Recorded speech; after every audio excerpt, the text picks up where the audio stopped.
Requiem for a Dream, 2000. Most movies would tell you to steer away from drugs because they're the work of the devil and will only make you a miserable person who relies on that white powder for some happiness. But that's not Requiem for a Dream. It's the kind of movie that talks about drug addiction in a way where there's no hero overcoming their inner demons. Instead, it's more about telling you to listen to that demon whispering in your ear. You've got Harry, Marion, and Tyrone. Like what that song says, they're young, dumb, and broke. Harry and Marion want to start a boutique. Meanwhile, Tyrone wants a better life, preferably one where he doesn't get arrested every week. Meanwhile, Harry's mom, Sarah, is obsessed with becoming the next big TV star and works hard to lose weight. They all had big dreams, only for life to stomp that inner spark out like a cigarette at a gas station. That's why the characters turned to heroin, but it didn't help them as their dreams sunk while dragging the characters along with them. Harry got so addicted to drugs that he paid the ultimate price when his arm got amputated due to an infection from drug use. Marion traded her dignity for heroin, going places you probably wouldn't go just to get high. Tyrone couldn't escape the cops and landed in prison. And as for Sarah, she lost her grip on reality, requiring electroshock therapy like she's a defective toaster. Basically, no one wins. There's no one standing up and giving the movie a slow clap while the characters hug it out in the end. You just get four broken people curled up like crumpled receipts, stuck in a loop of suffering because of shattered dreams and drug abuse. The movie doesn't tell you to stop doing drugs. Instead, it basically shows you a depressing scenario where people simply want to get high when life gives them a curb stomp.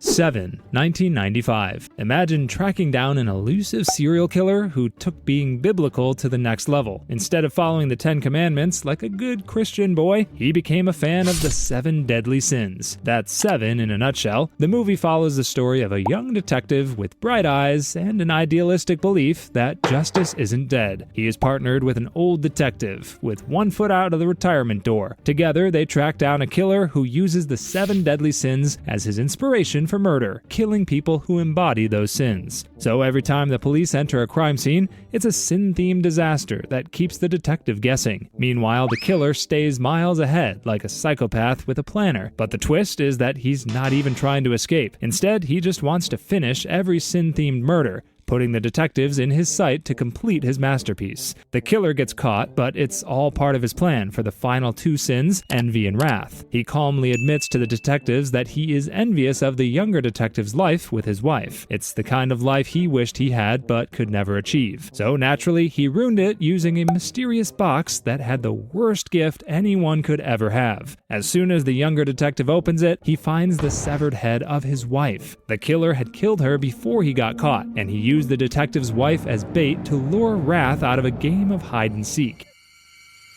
The enraged younger detective becomes part of the killer's plan by turning into wrath, shooting the envious killer in cold blood, instead of bringing him in as any good policeman would do. Ultimately, the killer got the grand finale he wanted by breaking the detective, who was supposed to be the ideal cop. The Mist, 2007. If you mix an evil weather report with monsters that look like they came from the depths of hell, you get The Mist. It's a movie involving a storm that smashes a small town and rolls in a thick mist that comes with a side of monsters. But it turned out that the real monsters were the people themselves. David, a regular guy with a kid, had the worst timing of his life when he went to the grocery store before the mist came knocking on the town's doorstep. The mist trapped everyone in the grocery store. This is good news if you like hanging out with unlimited food in the middle of an apocalyptic event, but it's actually bad news because of the monsters that come with the thick fog. Basically, the people trapped inside turned into a monster buffet menu, and they have nowhere else to go. That's when people in the store started losing their minds. Instead of a simple spill on aisle 5, the situation turned into a full apocalyptic drama. One Christian lady was a bit too Old Testament for everyone's taste. She started preaching, telling everyone inside that the mist was God's angry sneeze, and that the only way to make him happy was to start sacrificing people to the mist like it's a normal Friday night ritual. David, meanwhile, tried his best to play team captain, but every plan ended with someone becoming monster lunch. People started disagreeing with each other, and that weird Bible lady only made things things worse. That's when everyone realized that the people trapped in the grocery were worse than the scary monsters outside. Despite all the monster madness, David successfully grabbed a few survivors and hopped into a car to drive away from all the biblical drama happening in the store. But the car gave out while David and company were still miles away from salvation. They had to make a choice. It was either they die to the monsters waiting outside the car or die on their own terms. They all decided to go out with a literal bang, with David shooting everyone in the car one by one before deciding to unalive himself. But there are no more bullets left, and the only way to face death is to give himself up as monster meat. Then came the painful plot twist. The mist suddenly cleared, and the army showed up with flamethrowers and monster hunting weapons. If David had waited a bit longer, he and the other survivors could have had a warm meal and a bath. Instead, he got soul-crushing regret.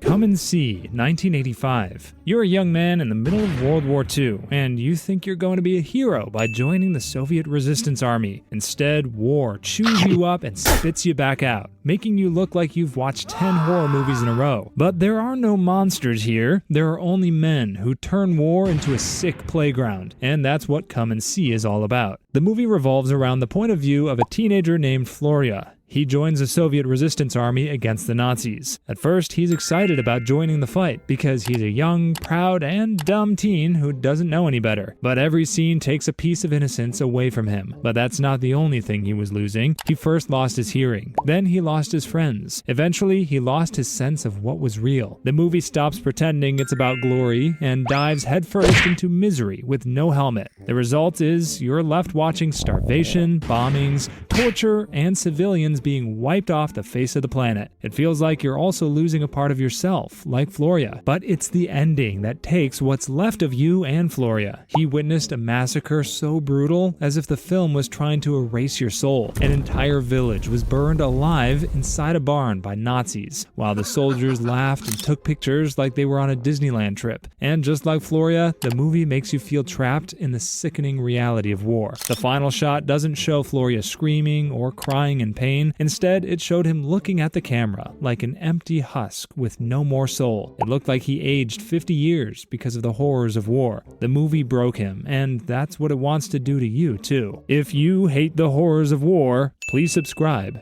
Irreversible, 2002. If there was a movie that feels like it's moonwalking like Michael Jackson because it moves backward while looking like it's moving forward, that would be Irreversible. The movie moves backward like someone hit the rewind button on a vintage VHS player. That's why it gives you the chaos first before starting out with a gentle introduction. And instead of answers, you get motion sickness and emotional trauma. This movie follows a love triangle that should have just stayed in a group chat. It involves Alex, Marcus, and Pierre. It starts out with Marcus and Pierre storming through a nightclub as if they're hunting someone, and you don't even know who they're hunting and why they're doing it. All you know is that they're ready to kill. As the film moves in reverse, the truth creeps in. Each scene peels back one more layer of the horror that started this rampage. And since it's backward, you already know something awful has happened. The clue is that the word that happened to Alex rhymes with grape. That's why Marcus and Pierre are out there to dispense their brand of vigilante justice. Now it's the ending, which is basically the beginning, that hurts the most. Not because something bad happens, but only because it was the calm before the storm. You finally meet Alex before everything in the movie collapses. She looks happy, glowing, and full of life while reading a book in the park. That's not dark at all, but it feels dark because the movie starts with the darkest part. You've already seen the violence, destruction, and things that happen to Alex. So to see her smiling and happy at the end of the movie, which is the beginning of the story, doesn't give you peace. Instead, it makes you sad because you already know everything is about to fall apart. So this peaceful moment just sits there mocking you. Threads, 1984. When the world goes all out on the nuclear war thing, you don't get a reality where action stars spring into action to fight terrorists and evil nations. It's not about Dwayne "The Rock" Johnson saving the day after the president told him he's the country's only hope. Instead, you get regular people suffering because big ego leaders decided to push the big red button. That is the kind of scene Threads gives you. In this movie, everything in Sheffield, England looks normal, with people living their usual lives in the middle of the Cold Cold War, but they're still on edge because the US and the Soviet Union are itching to push their nuclear launch buttons. Unfortunately for everyone on the planet, things went from bad to nuclear-level awful when nukes turned the planet into a nuclear wasteland. You see, the world falls apart piece by piece. People start panic shopping before all communications in the world go dark. Then it's complete chaos after that. Hospitals start becoming useless, with all the patients walking through the door like they're in a shopping mall. Meanwhile, the poisoned air makes things worse for everyone in the middle of a situation where food and health are now mythical creatures. The survivors were left digging through rubble, covered in ash, coughing, starving, and waiting for death to finish off what the bomb didn't. You'd think that after all the death and destruction, there's a feel-good message that's cut straight out of a Disney movie. But that's not the case in this movie, because it doesn't tell you there's still room to rebuild what's left of humanity. Instead, it skips forward in time to show you that things never got better generations later. Society never bounced back as education and language broke down. People turned as feral as wild dogs. Then the film just stops and ends with a scream and a black screen. There's no music or closure to make things feel better because it's clear that it wants to send a message that there's no reset button when someone starts messing with nuclear weapons. Hereditary, 2018. Most movies try to sell you a plot where good goes against evil, and the good guys eventually beat the bad guys. That's usually true in most horror movies, where the main characters try their best to overcome demons, ghosts, and whatever monster is chasing them, but that's not the case for Hereditary. You'd think it's a usual family drama movie at the start, with family members mourning the death of one of their own. The mom, Annie, had just lost her mother, but instead of getting peace and closure, she gets pure chaos, courtesy of a paranormal event that haunts the entire family throughout the movie. Then it gets worse, when Charlie, the daughter, dies in a shocking way. Peter, the son, was left in shock. Meanwhile, Annie is unraveling because her family is basically falling apart. It wasn't just a story about grief anymore, because as the movie unfolds, you get a sense that there's something bigger hiding behind the curtains. It's as if there was a scriptwriter controlling the family's fate like some twisted psychopath. And it turned out that Granny was part of a creepy cult that worships a demon called Paimon. So things go from sad to satanic in a hurry, not even giving you time to realize this was a horror movie instead of a family drama. The worst part is that everything was already planned before the family members were even born. No one stood a chance because it was like their fate was written in some demonic instruction manual, and nobody told them until it was too late. Everyone falls into this creepy ritual to summon the demon. So by the end of the movie, Peter is the only one left, but he's not a survivor. Instead, he's just the sacrifice. Because his body gets hijacked by Paimon, and the cult cheers like they were watching Stephen Curry hitting a three-point shot. There's no closure or hope in this movie. Instead, it's just a dark scene where the bad guys win and evil is allowed to freely roam the planet. The Road, 2009. The Road throws you into a gray, dead world where the sun never shines, food is almost gone, and people are just trying to survive without losing their humanity, if they even have any left. The story focuses on a father and a son as they walk through this ruined America. There's no clear reason for the apocalypse because there are no war flashbacks. There aren't even any zombies roaming the streets and eating people. Instead, it's just ash, cold, and silence fills the air, making the scene worse because the world feels like it is given up. Meanwhile, the dad tried to teach his son how to stay alive without becoming a monster. That's tough when other survivors would rather eat you than help you. You see them scavenge for food, avoid cannibals, and sleep with one eye open. They carry a pistol with 2 bullets, not for defense, but for a quick way out. That already sets the bleak mood right there, because you know they'd rather die by their own hands instead of going out in a cruel way in this harsh world. If that wasn't bad enough, the dad was sick, coughing up blood and getting weaker. The boy is the only reason he hasn't kicked the bucket yet, and that's the only warm thing about the movie, because it only gets worse, especially at the end. Of course, the dad eventually died, leaving the boy completely alone in a world that didn't want him. But there's no heroic moment or grand speech. Instead, the boy was found by another group. That sounds nice and all until you realize you can't trust anyone in this kind of world. You're not sure if this group was going to take care of the boy or turn him into their dinner. The film gives you anxiety instead of a good closure.